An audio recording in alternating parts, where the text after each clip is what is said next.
வெற்றிவேல் முருகனுக்கு அரோகரா.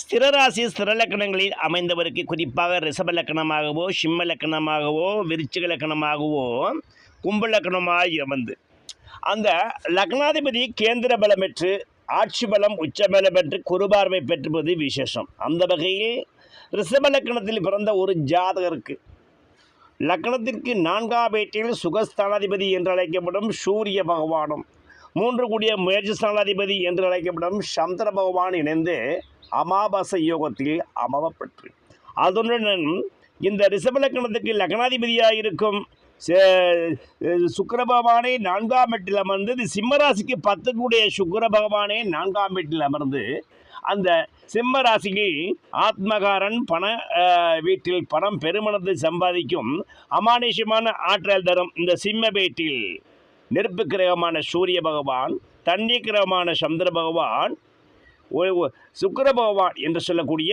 3 முக்கூட்டு கிரகங்களும் அமர்ந்தால் இந்த ஜாதக ஆடம்பர பிரியவராகவும் அசாத்தியமான தனவரவை சம்பாதிக்கக்கூடியவராகவும் பெரும் தனவரவை மத்திய வீதிக்கு பெற்று திரும்பார்.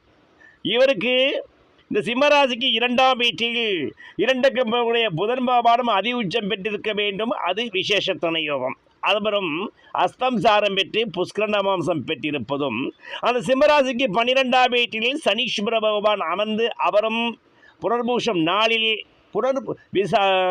புஷ்கர நவாம்சம் பெற்றிருப்பதும் விசேஷம். மேலும் இந்த சிம்மராசிக்கு 5 கூடிய யோகாதிபதியாக இருக்கும் குரு பகவானை சாரத்தை விருச்சிகத்தில் உள்ள கரும்பாம்பு ராகு பகவான் அதி உச்சம் பெற்று அந்த விசாகம் 4இல் பெற்று இந்த குரு பகவான் பாக்கியத்தில் மேசத்தில் அமர்ந்து அஸ்வினி சாரம் பெற்றிருப்பது அமோக யோகத்தை தரும். அப்படிப்பட்ட குரு பகவான் வர்க்கோத்தமம் ஏறியிருப்பது விசேஷ துணை யோகத்தை தரும். இப்படிப்பட்ட வர்க்கோத்தமை பெற்ற குரு பகவானே 5வது விசேஷ பார்வையை அந்த சூரியன் சந்திரன் சுக்கிரன் என்று சொல்லக்கூடிய நெருப்பு ராசியான சிம்ம ராசியை பார்க்கும் பொழுது, சூரிய பகவானும் சந்திர பகவானும் அமாவாசையில் இருந்தவர்கள் மிகவும் பளிச்சிட்டு பௌர்ணமியை போல் மின்னும் அளவுக்கு பிரகாசமாய் வாழ்க்கையை செழித்தோங்க செய்து விடுவார்.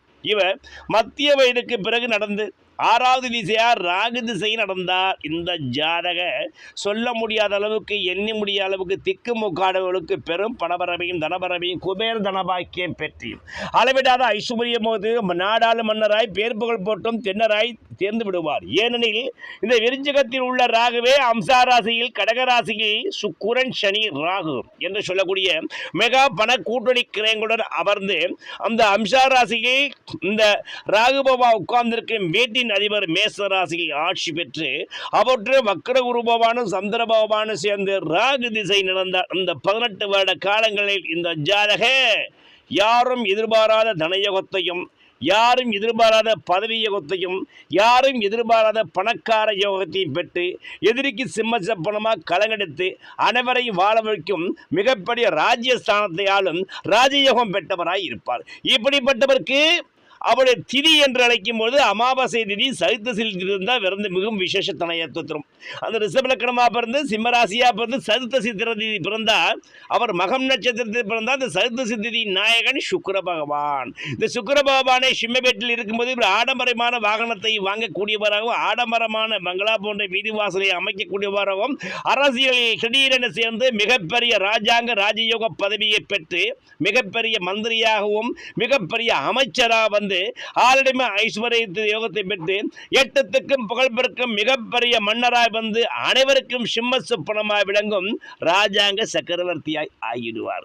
ஏனெனில் லக்னத்துக்கு 7இல் ராகு திக்பலம், ராசிக்கு 4இல் ராகு வந்து உச்சபலம். ஆக மொத்தத்தில் இந்த ரிஷப லக்கணத்துக்கு 7இல் ராகுவும் சிம்மராசிக்கு 4இல் ராகுவா கேந்திரத்தில் அமர்ந்து பேசும் அந்த கேந்திரத்தில் ராகு நிற்க பிரபல ராஜாக்கள் சேவையுள்ளோ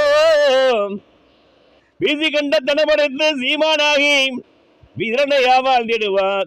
என்னது கேளு தேசு பெரு பட்டாடை அணைகள் சேர்ப்பன் வீட்டாத வாழ்க்கையுள்ளோன் திரண்ட கேத்தே மாசில்லா மன்னவனாய் பலனால் மட்டும் என வாழ்ந்திருப்பா என உரைத்தோர் முனிவோர் தானே என்று புலிப்பாடி சித்தர் கூறிய போல தசம கேந்திரமான 7ஆம் வீட்டில் திக்பலம் பெற்ற ராகு பகவானே ராசிக்கு 4இல் உச்சபலம் பெற்றும் இந்த ராகு திசை நடந்த இந்த ராகு திசையில் இந்த ஜாதக ராஜாதி ராஜராய் மின்னும் மிகப்பெரிய மன்னராய் எங்கும் போற்றும் தென்னரா வந்து அனைவருக்கும் தெரிந்த அகில உலகம் போற்றும் ராஜாங்க சக்கரவர்த்தியா வாழும் ராஜயோகம் பெற்றவராய் இருப்பார் என்பது நிதர்சனமான உண்மை உண்மை உண்மை.